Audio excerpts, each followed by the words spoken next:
And we're live. Well, hello. Welcome to Spark 2020. It's great to be back here again. I'm Guy Brown, for the first time coming to you digitally and from around the world. Despite the fact that Spark has gone global, we're still here in the middle of Sydney, coming live from Circular Quay.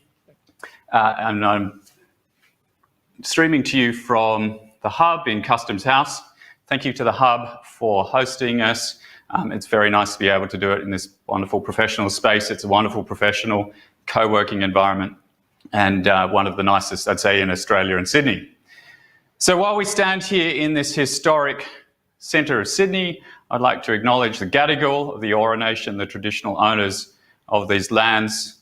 We thank you for sharing and carrying the lands that we work, learn and play on. We pay our respects to elders and we share our friendship and kindness.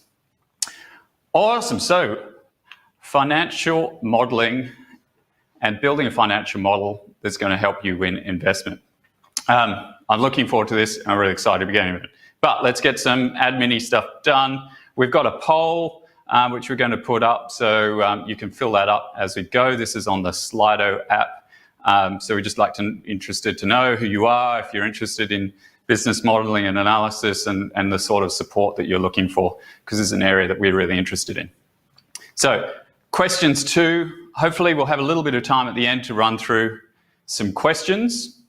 And this is all done via the Slido app. There's the number. And hey, if you've missed out on getting your questions through on this occasion, then please just get in touch with us at info@purdyinvest.com. Cool. All right, I'll leave that up in case anyone needs it as I start to dive into this. So I am really excited here to talk to you about financial models.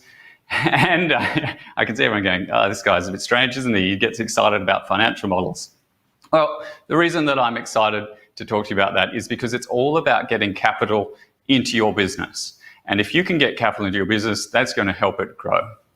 And the other thing to think about when it comes to financial models and understanding financial metrics and monitoring your business, simulating it and measuring the performance, is that this is really, really important for not only you, your investors understanding your business, but actually you understanding your business. And it's going to help you focus down on what is working in your business, what's not working in your business. And at the end of the day, investors are actually investing in venture. They're investing in you. So if they're investing in you, you want to be able to actually show that you can really understand those metrics. So I think it's really important. It's often rather overlooked. I think in a founder's schedule of time, they don't actually give enough attention to really monitoring those metrics. But don't just take my word for that. I clearly am biased because this is something I think is really important. There are other people that also have this opinion. Fingerprint for Success, fascinating organisation. They have monitored founders over 2 decades, and they looked at the skills and traits and motivations of founders that exited between, I think, $6 million and $1.2 billion within 5 years. And they looked at the motivations and commercial awareness, which is everything that we're talking about today, understanding the money, understanding your numbers, understanding your business metrics. They're 43% higher than the average Australian. So I guess the question to you is, if you don't think you're above average right now, then start training, start learning, and the fact you're here is excellent. So Fingerprint for Success, fascinating group. Check them out. If you would like an introduction to a coach or etc., I can provide that. Contact me, info@purdyinvest.com. So even investors, even if they haven't understood the Fingerprint for Success, they have an innate intuition about whether you're going to be responsible with their capital and whether you're going to be good at those numbers and metrics. So I think it's really important to do that, and let's dive into it. So I said that it's going to be a little bit of a special thing to be talking about financial models, but the good news is today we're going to wind it all right back. We're going to right back to basics, and we're going to get into it with a spreadsheet-free session. No spreadsheets here today, and we're going to do a tiny bit of accounting, but really not much at all. So coming to you live and spreadsheet-free today. So what is the purpose of your financial model? The first thing to say about a financial model is it is not about spreadsheets. It is not about accounting. It is about communication. You are communicating the performance and the simulation of your business, firstly to yourself as a founder and a business owner and the management team, and secondly to those investors. So communication is a communication tool. So the better that you can make it, the clearer you can make it, the simpler you can make it. That's actually going to turn out to be a better financial model. Right, so let's have a bit of fun. If you were to communicate one thing that you thought investors would really want to hear, what would be the thing that would get their checkbook vibrating in their pocket so much that it's sort of jumping out? What would it, I was talking to one angel investor, he said, this is what makes me horny and this is what turns me off. So what makes them horny? So what do you think that I would just love to see? And we'll have a bit of fun here. Normally I'd have an audience and I could get some people shouting out. We're not going to have time to do on the Q&A, so just yell it at the screen and I'll just, pick it up through the ether. All right, so I can hear lots of yelling against computer screens. Here we go. I think profit. Did somebody say profit? Interesting. Now, profit. I was chatting to a fund manager. He manages, just before this presentation about this and about financial modeling, he manages $20 billion private equity and he has a $200 million venture fund. Yeah, reasonable amount of capital coming into the venture space, I'd say, and following on, etc. And what did he say to me? He said, I don't care about profit. In fact, I've misquoted him. I think he said, I don't give a something about profit. So, big news tip, it's not going to be profit. Next one, come on, another one from the audience. Maybe cash flow break even. What do you reckon? Cash flow break even. Right, there are some massively successful startups that are not even yet cash flow break even. And a venture fund manager or an investor is pretty much going to expect that you're going to be coming back for more capital throughout the course of the growth of your business. So actually, cash flow break even is not going to be the silver bullet. And I hear someone say, okay, well, let's wind it back. Next one, I hear someone say, it's all about revenue. Revenue, interesting. Let me tell you about a little company called social media company. I'm not much into social media, but anyway, everyone's heard of this company. It's called Facebook. All right? Facebook, in 2008, when they had somewhere between $3.8 and $5 billion valuation, they said, this is what Zuckerberg said, he said, I don't think social networks will be monetized the same way that search did. In 3 years from now, we'll have to figure out how our model is, but that's not our primary focus. In 3 years, he's going to worry about whether he's going to make any revenue. So it may not be revenue either. So I've been a little bit obtuse here. I'm being a bit cute because I want to make a point. Profit, cash flow break even, revenue, these don't in themselves define what is a good investment, and they may not define what is actually creating value for your business. And so you don't want to be suddenly go into creating a financial model, trying to create profit, trying to find this cash flow break even point, or trying to generate revenues if they're actually not critical to what you're trying to communicate. So what are we trying to communicate to an investor? There are 3 things that you need to communicate in your financial model. 1, how your business creates value. We're going to go into that. That's the big one. Basically, we want to know how an investor putting money into your business is going to go through your business and create value. 2, how long is it going to be until you run out of money? Because they want to know when you're going to be back with the begging bowl for more capital. And when you come back for more capital, they want to know that you've actually been able to get through some of the milestones that are really important. Right, and finally, you need to demonstrate, you need to communicate through your financial model that you are going to be responsible with their capital. And the financial model is a really good way to actually demonstrate that and show that to people. All right, let's dive in to the first one, which is the main one and is important.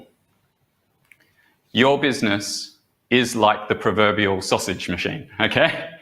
So what you do is you stuff ingredients in that funnel at one end and the sausages come out the other. I'm pretty impressed with this sausage machine. This is the FCA 80 coming straight to you from Germany. Very fine looking sausage machine it is indeed too.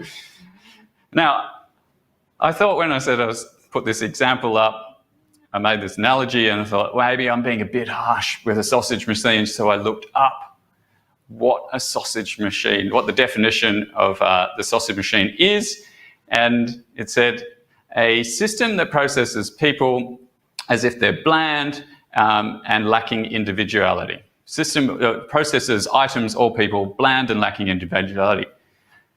Now, that's no way to treat your staff. It's no way to run maybe university education. It's no way to do a whole bunch of things in our society, but it is exactly what you need to show in your financial model, and it is exactly what you need to kind of pull out of your business and demonstrate. So, as he's going on a bit of a train here. So, what we need to do is we need to get something bland and lacking individuality, which I cannot think of anything more bland and lacking individuality than money, right? So we need to stuff money down the front of this business, and we need to produce something that is quantifiable, measurable, and to some extent lacking individuality in terms of value out the other end. And that, in summary, is what your financial model is going to do. Pictured here is the sausage machine. All right, so now we need to dive in to this ethereal concept of value. So what is the value? I talked about revenue and profit and cash flow break-even. Now, they're interesting items. They may or may not be what is valuable in your business. You need to work out what is actually the value that your business creates. Now, are you going on about this? Let's give some hard examples. Now, a lot of us would like revenue is easy because it's money and it's something that we all understand and do. But there are a whole lot of other things that are valuable and may not be monetized today, but will be in the future. So when we talk about the Facebook example, they weren't making revenues at that point, but they were creating monthly active users. And they had found investors that saw that in the future, monthly active users were going to be valuable to the business and they're going to be able to be monetized. So if you've heard of the concept of a North Star, the value that your business creates and your North Star should really be aligned, right? And they've got to be something that you can measure and that you can go through and really actually track and see whether your business is actually performing to deliver that value that you are trying to create. So it might be coffee transaction sales. It might be hours in the app. It might be unique T cells that can help fight cancer. I'm not sure, but it may at this point not be monetary. Now, if you think that your business is already fully monetizing the value that you create, it's probably going to be gross profit, and we'll talk a bit more about that in a sec. But failing all else, and you're really not sure, crunch out your gross profit and see if that is creating value. Right. Cool. So we've worked out what the value is. It may not be monetary yet. The next stage to do, if you've worked out what the value your business creates, is to create an algorithm that expresses what your business is doing. That is the sausage machine, right? And you think, oh, okay, this could be a little bit complicated, but it doesn't need to be. And again, if you can do something and communicate it really clearly and simply, that is actually going to be better. So let me give you an example. Let us build up a little scenario, and we'll go through it. And I'll just quickly go back through here, I'm going to give you a little quote from Spring Capital, Michael Chen, who is the general partner there. This is what he's saying. I asked him what he must have and what he'd like to do. And now he's been quite specific. He said he wants customers or revenue growth of at least 2 or 3 times. But I think the key point is here, he wants customers or revenue growth. It doesn't have to be at this point revenue, as long as he can see that there is going to be value and it's monetized. And he also says that he wants the business history and forecasts out. So he actually wants to see you show that he's done it. Right, let us build up an algorithm on how you might actually describe how you can put money in one end and create value out the other. So let us start by looking at your customer acquisition. All right, so customer acquisition is the first point you start with most businesses, sales. So let's imagine that it costs us $20 in customer acquisition to be able to create a sale. So we put $20 in to our marketing and we get $20 at CAC, we get one customer. And then we calculate the lifetime value of that customer. Now, if you haven't actually seen the full lifetime of a customer yet, you can estimate what that is based on the churn of your customers on average. So you know that in this case, we're going to say the lifetime value of our customer is $100 over the course of that. That's on average. And at a 70% gross margin, this is a nice healthy SaaS margin business, we get $70 of gross profit. Great, that's a really simple algorithm and it's a really interesting one because let's look at how it works. You take this to an investor, you show them your sausage machine that looks like this. You say, right, let's put in $1 of customer acquisition, and what comes out the other end is $3.50 of gross profit. Now that's a really, really interesting business. And suddenly investors go, okay, I'm interested in that. And then they'll want to start to dive in and stress test, whether you can keep delivering that. So that is a simple algorithm. Now, if you want to work on your algorithm, I strongly suggest you don't start in a spreadsheet. I suggest that you get your team together, you get the key people together, and you do some whiteboard sessions and you start to build out some flow charts. And usually you're going to start in saying, how do we win a customer? Now, maybe if you're a deep tech company and you're not actually getting customers, yes, it's maybe how do you find whatever it is there, whether it's quantum superposition, what are the processes that we do to capture one of those? But most of us, it's going to be sales, sales, and sales, because they're the three things that most startups need, is right, sales, sales, and sales. So how do we win a customer?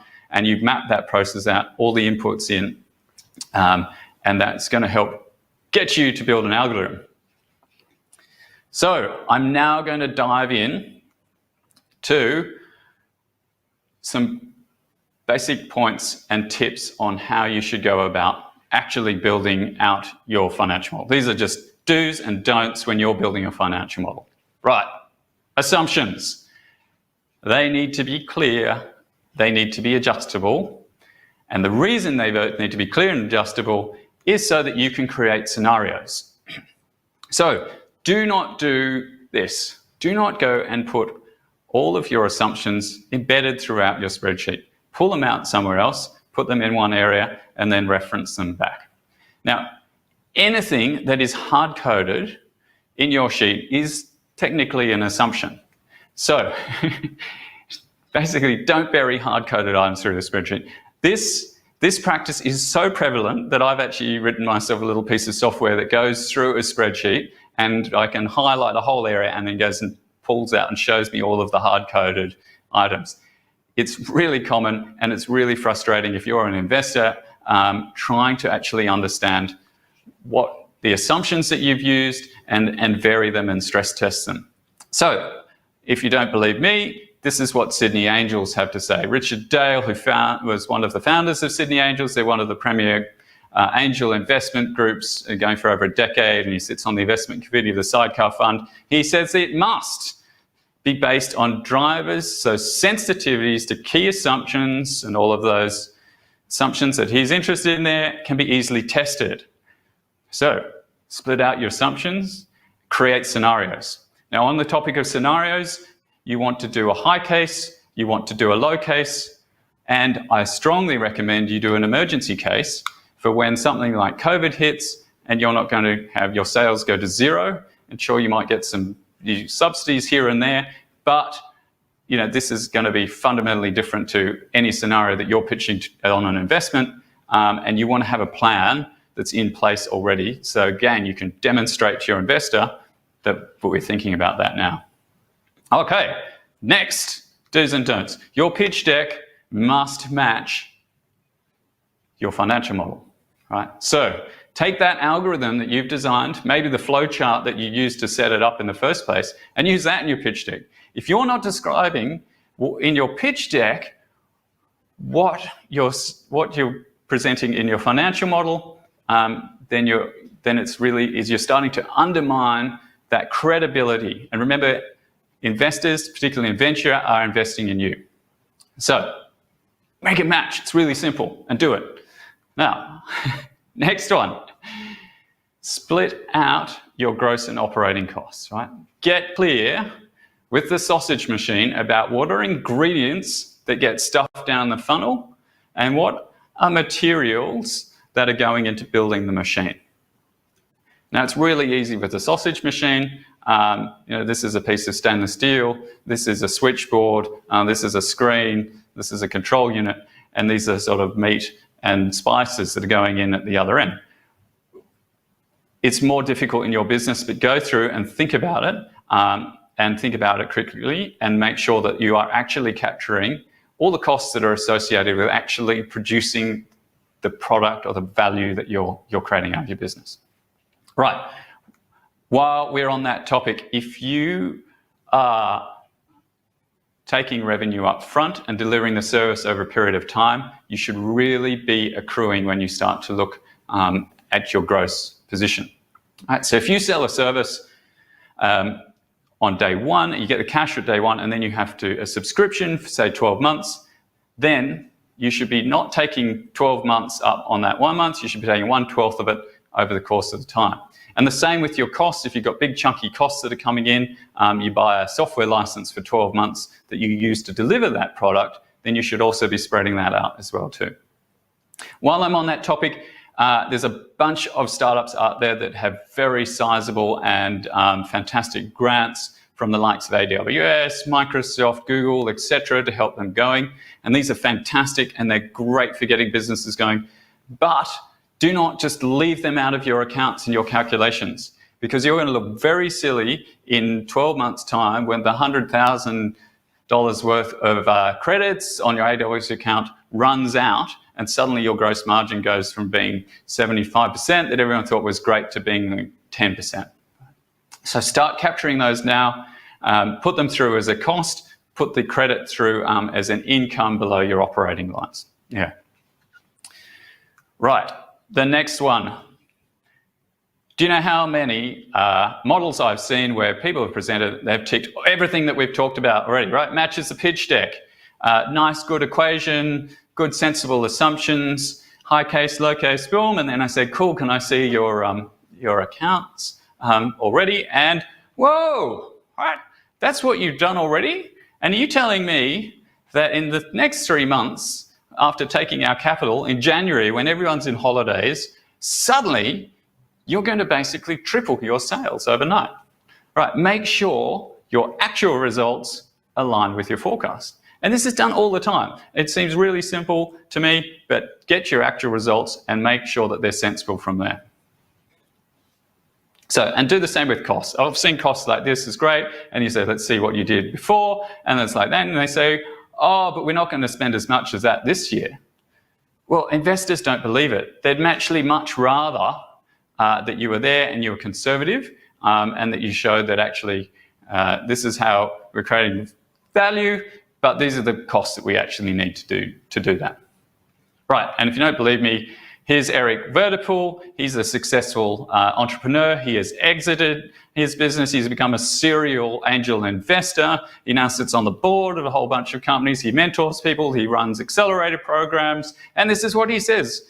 It must be a model with a spreadsheet with, this is a turn-off for him, is that where a model is not a spreadsheet with no resemblance to the reality of their current financials.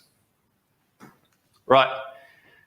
This is what KTM Ventures, Martin at KTM Ventures says, traction, growth of burn. And I've highlighted burn there because it's bringing us into the next point, which is how long until you run out of money. This is really important.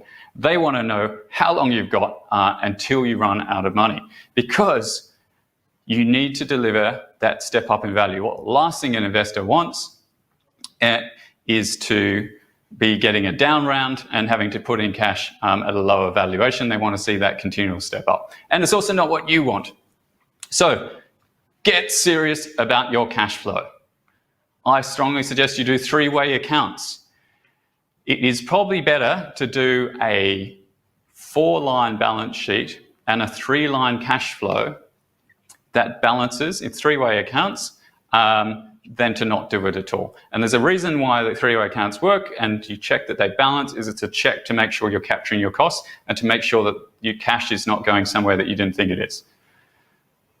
The other thing, if you start doing this, is to think about your working capital. Now, if you have a business that is selling something and you may not get paid up front, or you have to buy products 3 or 4 months in advance, you might be making fabulous profits. You might be creating lots of value, but if you've got a 4-month lead time on buying stock, you're going to be using a lot of working capital if you hit the growth rates that you're already wanting to do. And the more capital you need, the more of your business you're going to have to sell, the more investor money that's going to go in, and more dilution. So start thinking about that. And I would strongly suggest you start to create a cap table to do that too. Think about how much of your business you want to own in 5 years' time, and how much capital is going to be to grow it there. And there's heaps of successful businesses out there that have actually grown to be very successful, but the founders have been diluted out so much that it's almost not worth their while anymore. Right. So this is Scolari Partners. This is James Walker, the executive founder there. He says it must have cash burn and time to cash depreciation. And he said it's really nice to have a cap table which is fully diluted. All right, and now this brings us through to our final point, and this one's a bit more ethereal, but you have to demonstrate that you're going to be responsible with your capital, right? And you do that by using skill, care, and diligence in the way you build your model. So let's have a go. Flick back to Eric again. He says, this is the first thing he says about a financial model. It wants to give me the sense that they will respect theirs, mine, and other investors' money. Now, I often ask founders when they're looking for capital, I say, great, are you ready to manage and be responsible for my children's education fund? And if that burden of responsibility freaks you out, then you're not ready to take on the capital. I mean, if it freaks you out a bit, then maybe actually it's getting to you and you're feeling that you're going to be responsible for it, and that's good. But we want that sense of responsibility. It's your capital, it's our capital, it should be looked after, respected, and managed. And as we've seen, as Fingerprint for Success show, the people that do that turn out to be the most successful entrepreneurs. Right, I'm going to leave you with the action plan. So this is your action plan for creating your financial model. 1, work out what your North Star is and what the value that your business creates. It may not be monetary yet, I should say. It may not be monetary yet. But if it is fully monetized at this point, you should be looking at your gross profit. 2, build an algorithm that works out how you can grow that business, how your business works, and how putting money in the front end of that funnel produces value out the other end. And where possible, please keep it simple. 2, align it with your pitch deck. 3, 4, so calculate out gross margins, get gross stuff going, start to actually be really analytical about that value and that value creation, and what is the difference between the machine and what are the ingredients producing your product. Right, align your actual results as well too. 6, get all your assumptions, all those things, the lifetime values, the CACs, etc., to be clear so that you can create 7 scenarios. Remember, create high case, low case, and probably an emergency plan as well too. Get serious about cash flow. Build 3-way accounts If you've started to accrue, like we talked about, then you're going to have cash flow timing differences. You want to actually start to get those going as well too. All right, fine. Do it with skill, care and diligence so that you can demonstrate that actually you're going to be responsible with the capital. And 10, go out, seek help. There's some fantastic mentors out there. There are great virtual CFOs. There are great people that are interested in helping you do this. So go out, get the support, bring it in-house, get trained up. I'm still learning all about this stuff as well too, after decades of doing this. So yeah, go out and get help. So I'm going to leave you with one final bit and take a couple of questions with a few minutes to go. Finally, if you win an investment and you've got it, keep it up to date. Keep doing this monthly, report it back to management, report it back to your investors at least quarterly, but even better, do it monthly. Awesome. Okay. Now, we've got some questions coming through here. I'll put it. So here's a good one. Do you recommend top-down or bottom-up forecasting? So this is a really interesting topic because we have, basically, in essence, I recommend doing both. But my preference is for bottom-up. And it starts because we want to look at those actual results, which I was talking about. You want to start with the actual results and see that you can actually do that. Build up from where you physically are, because you need to going to make those sales. If you're going to take a percentage of a market, you actually need people, you need salespeople, you need processes to be able to do that, and that needs to be built up. But it's a really good question. If you don't understand the difference between top down and bottom up is saying, oh, if I hire an extra person, they could make this many sales and grow that way.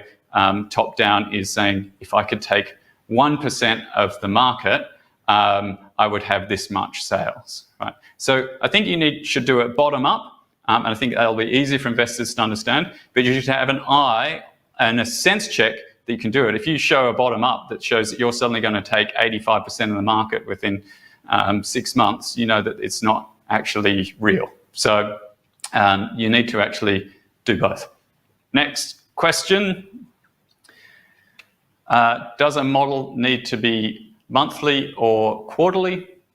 I think you should, at a minimum, do it monthly, basically. If you're monitoring your business, you need to do it monthly. You need to be doing that, at least looking at it and checking in. Quarterly is just too spasmodic.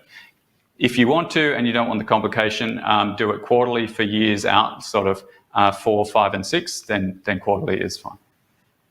All right. Have we got another question?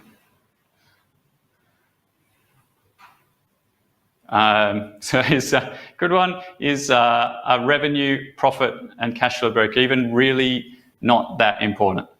And I guess I was being a little bit cute here to make a point about that, but they may be important to certain investors, but they don't define how you should do they don't define necessarily the value. So some investors may put value on that. You may put value on that, right? If you can reach cash flow break even and you don't need to take more capital, and that means you own your business, that may be valuable to you.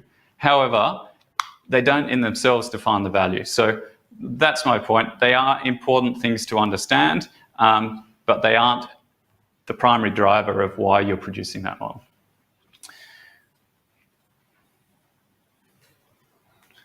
All right, we've got one final question in the last minute.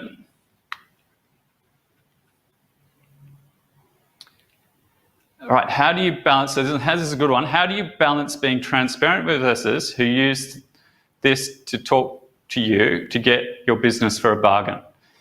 Right, so I think that the first thing about that question is you've got to, if you're already in antagonism with your investor, that you feel like they're getting it for a bargain and that there is an exchange here that's not to mutually benefit you, then you're already not in a good position with your investor, basically. I would say try and be comfortable with your investor and find an investor where you feel they've got value.